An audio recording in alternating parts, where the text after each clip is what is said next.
El archivo de hoy trata acerca de un singular personaje, un italiano con un ego tan grande como su encanto, que su historia es básicamente la historia de Scarface, pero con estafas de por medio. Hoy te voy a hablar de Carlo Ponzi, el estafador que fue tan espectacular que la estafa lleva su apellido. Capítulo 1. Un rico sin dinero.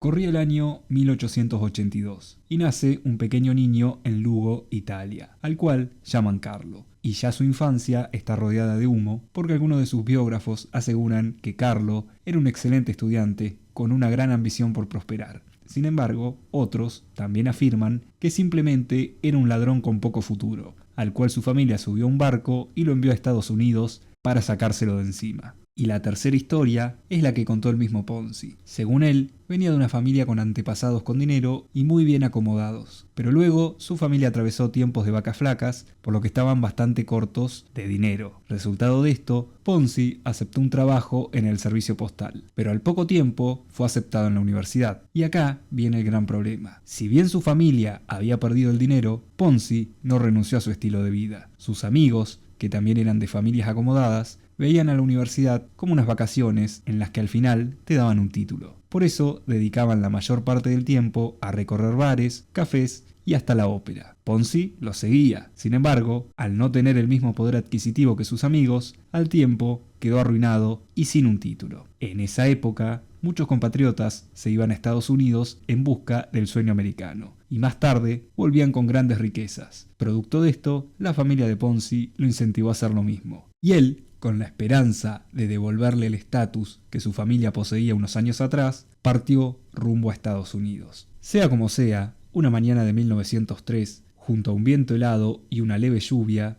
llegaba un barco al puerto de Boston. Entre muchas caras largas, por dejar su país atrás, y otras, expectantes, esperando cumplir el sueño americano, aparece un pequeño hombrecito, no muy alto, pero sí muy ambicioso, el cual vestía con ropa cara que era la última moda en Europa. Sin embargo, a pesar de esa imponente fachada de niño rico, la realidad era muy distinta, ya que Carlo Ponzi apenas llevaba unos dólares en el bolsillo. Según lo que relata él mismo, llevaba 2.5 dólares, que al día de hoy serían aproximadamente casi 100 dólares, debido a que se apostó todo durante el viaje, algo similar a la escena del Titanic, con la diferencia que DiCaprio sí ganó. Bueno, y Ponzi sí llegó a su destino. Después de apostarse todo, y una vez fuera del barco, el mismo Ponzi dijo: Aterricé en este país con 2,50 dólares en efectivo y $1 millón en esperanzas, y esas esperanzas nunca me abandonaron. Rápidamente aprendió inglés y los siguientes años sobrevivió con todo tipo de oficios que él mismo consideraba de baja categoría. Fue lavaplatos, jornalero, vendedor de frutas, entre otras. Como dato curioso, cuando trabajaba de lavaplatos en un restaurante, dormía en el suelo y al poco tiempo fue echado por robar y defraudar a los clientes. Un irónico presagio de lo que sería el futuro.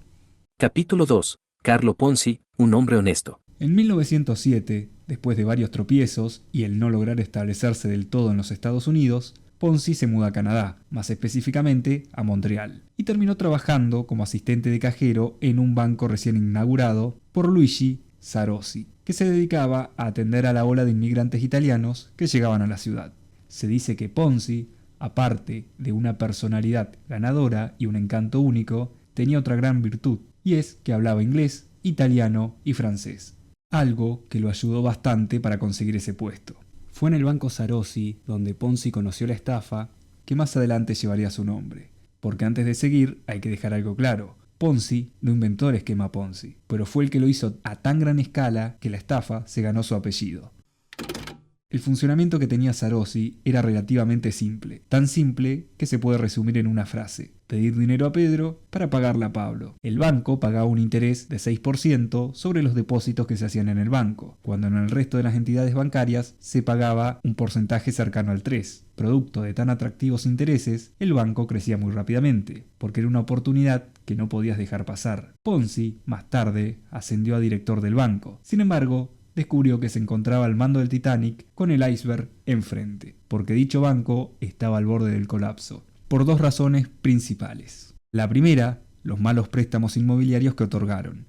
La segunda, y la más importante, es que Sarosi no financiaba los altos intereses que prometía con las ganancias de las supuestas inversiones. Todo estaba financiado con el dinero depositado en las cuentas recién abiertas. Y un día llegó lo inevitable. El banco quebró y Sarosi, al igual que el humo, se desvaneció en el aire. Y lo último que se supo de él fue que huyó a México con parte del dinero del banco. Capítulo 3. Carlo Ponzi, un hombre honesto, en una época difícil. Luego de la huida de Sarosi, Ponzi se quedó en Montreal. Durante un tiempo vivió en la casa de la familia de Sarosi y la ayudó, porque cuando Sarosi huyó con el dinero, se olvidó de un pequeño detalle, y este detalle era su familia, la cual abandonó completamente. Mientras Ponzi hacía esto, estaba planeando cómo volver a Estados Unidos y empezar de nuevo. Como no tenía $1 partido al medio, viajar de un país a otro le resultaba imposible. Por eso un día fue a la oficina de un antiguo cliente de Sarosi a pedir dinero, pero no encontró a nadie. Así que aprovechó la oportunidad y se escribió un cheque a sí mismo con la suma de $420, más de $13.000 al día de hoy, con una chequera que encontró en el lugar. Todo esto falsificando la firma del antiguo cliente de Sarosi. Ponzi empezó a darse algunos lujos que siempre anheló, pero la policía estaba anotando todos los gastos que Ponzi hacía, justo después de cobrar el cheque falsificado. Cuando la policía lo increpó, él extendió sus muñecas y dijo: Soy culpable. Y así fue como terminó, con 3 años de condena en una penitenciaría bastante lúgubre, ubicada en las afueras de Montreal. Ponzi no podía darle esta noticia tan triste a su madre, así que optó por una mentira piadosa antes que una verdad amarga. Le dijo, por medio de una carta, que había encontrado trabajo como, entre muchas comillas, asistente especial de un director de prisión. Capítulo 4. Dime con quién andas, y te diré quién eres. Llegó 1911 y Ponzi es liberado de la cárcel. Y ahora es un hombre nuevo, al cual la cárcel lo ayudó a reformarse y ser una mejor persona. Por eso decide volver a Estados Unidos en busca del sueño americano nuevamente. Pero no llegó muy lejos, debido a que fue detenido en el mismo tren en el que volvía a Estados Unidos. Lo detuvieron junto a 5 italianos que iban junto a él, los cuales no hablaban nada de inglés. Pero según Ponzi, todo esto fue un malentendido, dado que él acompañaba a estos italianos a Estados Unidos para hacerle un favor a un conocido del amigo de un primo. Si era verdad o mentira, nunca lo sabremos. Pero el juez optó por la segunda opción y lo condenó a 2 años de cárcel por tráfico ilegal de inmigrantes. Luego de esto, pasó algunos años en una prisión de Atlanta. Fue acá donde encontró una nueva profesión. Se convirtió en el traductor del alcalde, el cual interceptaba las cartas de un líder mafioso de la época llamado Ignacio el Lobo Lupo, del cual también se podría hacer un archivo. Ponzi terminó haciéndose amigo de Lupo y además conoció a su mentor, Charles W. Morse. Este hombre era un empresario y especulador estadounidense que cometió fraudes y se involucró en prácticas comerciales bastante turbias. En un tiempo controlaba 13 bancos, además de ser conocido como el Rey del Hielo. Se dice que un día Morse engañó a los médicos durante los exámenes comiendo virutas de jabón para dar la apariencia de estar enfermo, y pronto fue liberado. Más tarde, Ponzi completó su condena, pero estuvo un mes más de lo previsto debido a no tener la capacidad de pagar una multa de $50. Capítulo 5. Un hombre deshonesto, pero con un gran corazón.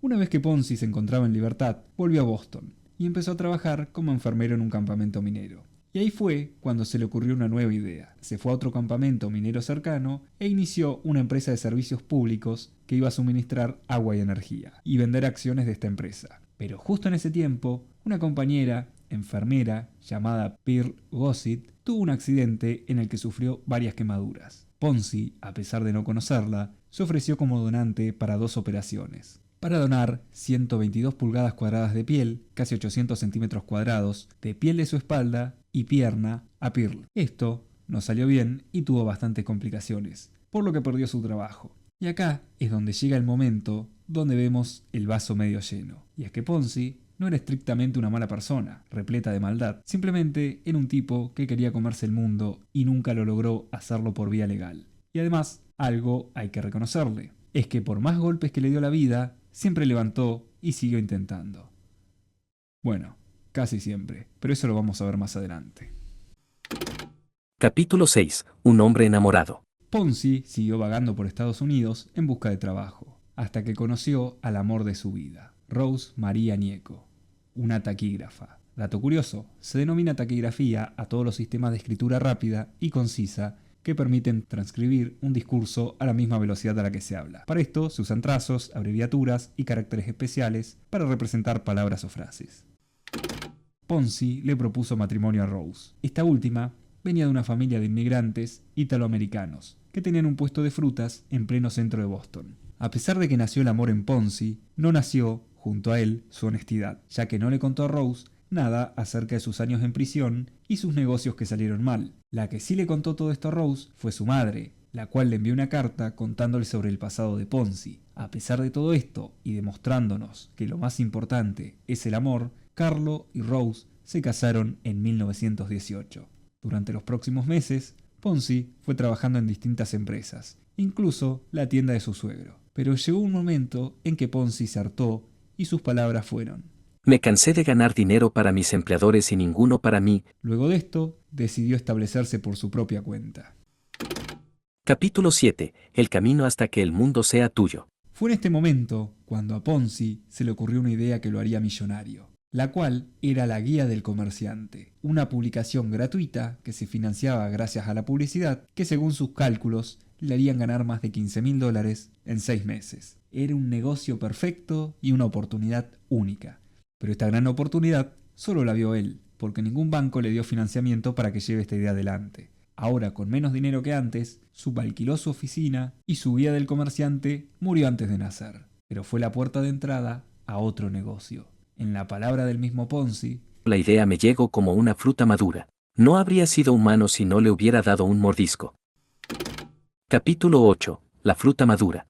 Una mañana, revisando el correo, encontró la carta de una empresa española, la cual estaba interesada en su guía y le solicitaba una copia de su publicación. Para hacer llegar la copia a España, la empresa le adjuntó unos sellos de respuesta internacional. Estos eran una especie de cupones prepago, que permitían a la persona que los recibía poder hacer una contestación a la carta, pero sin costes. Como seguramente el que escuche este archivo es probable que nunca haya visto una carta en su vida, voy a utilizar un ejemplo más simple. Esto es similar a que en un envío en tu página de compras de confianza tengas devolución gratis.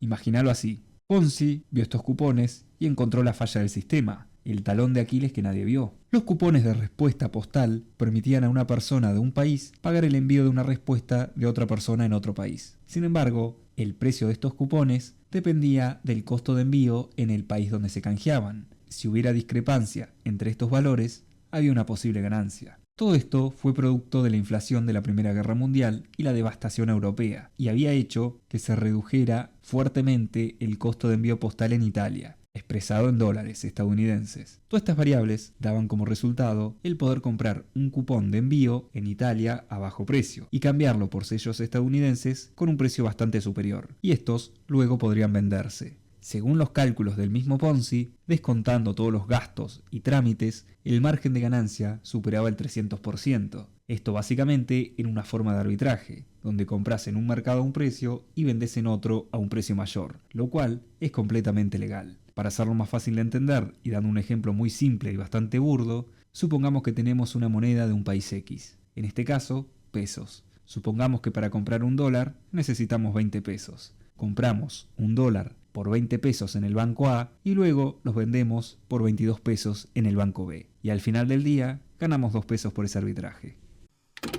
Ponzi, al ver esta oportunidad única, no lo dudó ni por un segundo. Renunció al trabajo que tenía en ese momento y se puso manos a la obra para ejecutar su gran plan. Pero había un problema, y era que necesitaba una buena inversión de capital para comprar esos depreciados cupones en moneda europea y después cambiarlo a dólares. Primero intentó pedir a los bancos, pero al escuchar su idea lo echaron amablemente. Pero Ponzi, al igual que hizo durante toda su vida, no se rindió. Ahora creó una sociedad anónima para recaudar dinero del público. Visitó a varios amigos y le prometió que duplicaría su inversión en 90 días. Algo descomunal si se tiene en cuenta el interés que pagaban los bancos en esa época, aproximadamente entre 5 y 6%. Ponzi explicó los grandes rendimientos que generaría este sistema y por qué se podrían conseguir tan fácil y en tan poco tiempo. Algunas personas invirtieron y contra todo pronóstico recibieron el pago prometido.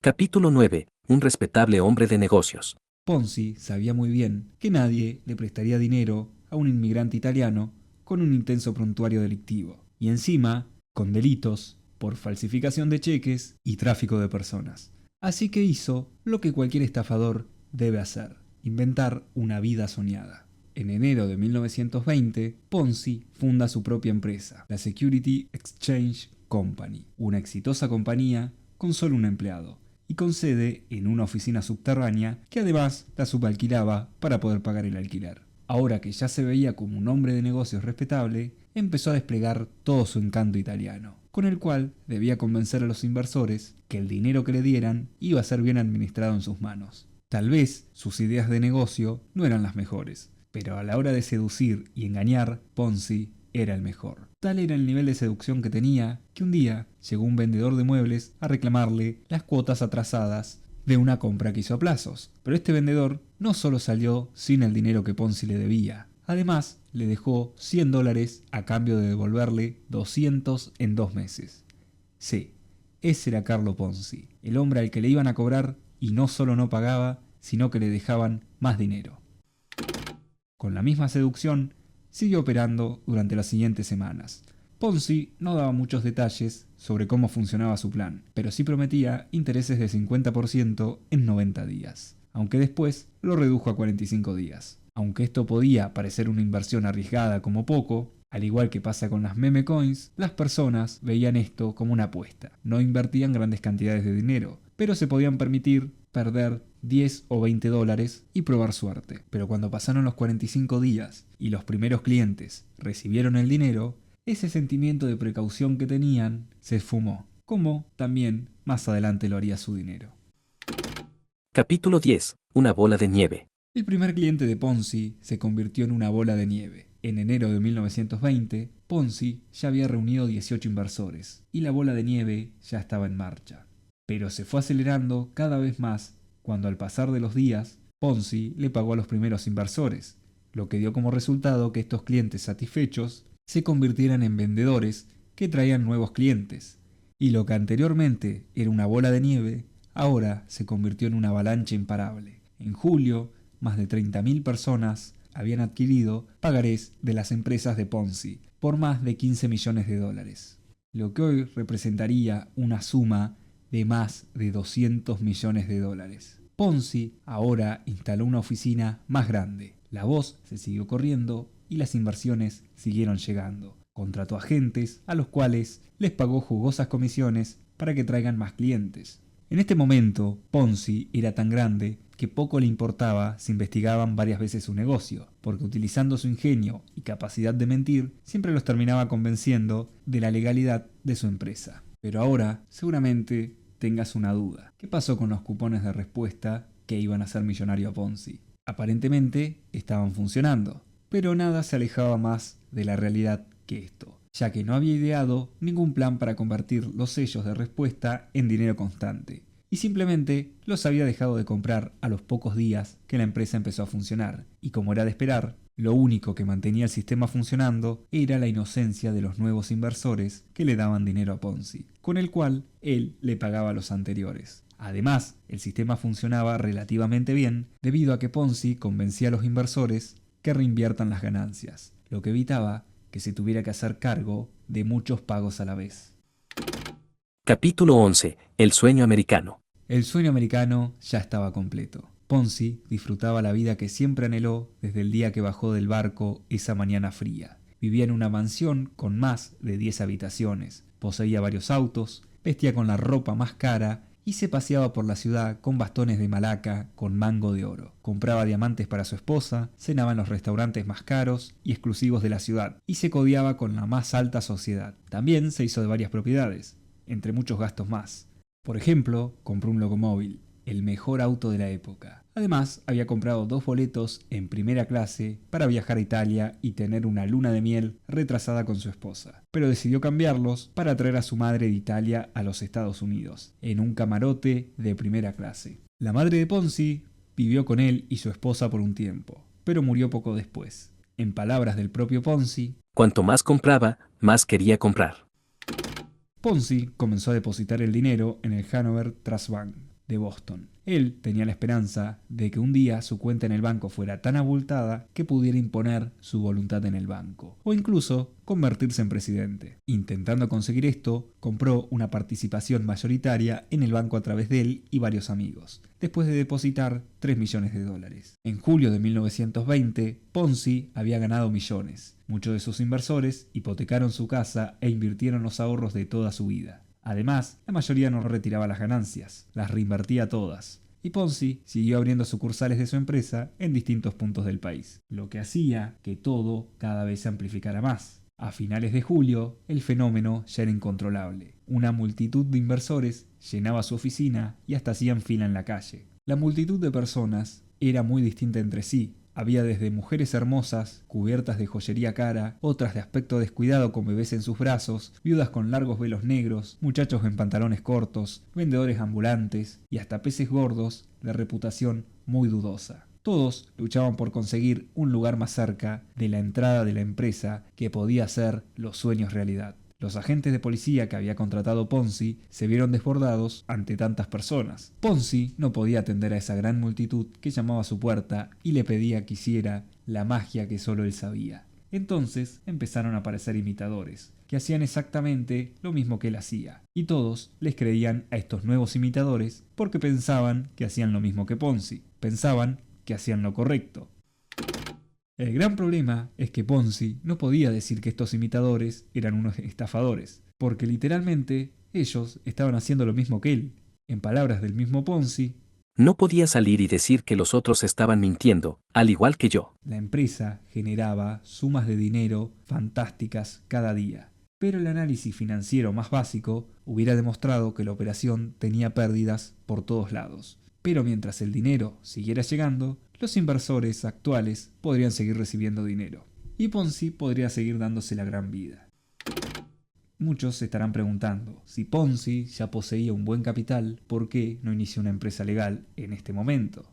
Y él intentó usar el dinero para obtener beneficios legítimos. Por ejemplo, cuando compró una empresa de macarrones y partes de una empresa de vinos, pero estos negocios no funcionaron bien. Por lo que Ponzi solo tenía como única opción para darle rendimientos a sus inversores atraer nuevos inversores y con eso pagarle a los anteriores. La bola de nieve había comenzado con inmigrantes italianos de clase trabajadora como él, pero poco a poco la bola de nieve se hizo tan grande y las noticias se expandieron tanto que la clase alta también se empezó a interesar por Ponzi y su método para hacerte rico, y logró que también inviertan en su plan. Para que se tome dimensión del nivel al que llegó la empresa de Ponzi, más del 70% de la fuerza policial de Boston había invertido en el plan de Ponzi, porque él sería muchas cosas, pero no era una persona que discriminara. No le importaba si eras clase alta, baja, inmigrante, blanco, negro, familiar de él o un ser que vino de otro planeta. El método de Ponzi era para todos. Hasta acá llega el archivo de hoy. Si querés saber cómo fue que se desvaneció el sueño americano de Carlo Ponzi y su trágico final, te espero en la segunda parte de esta historia.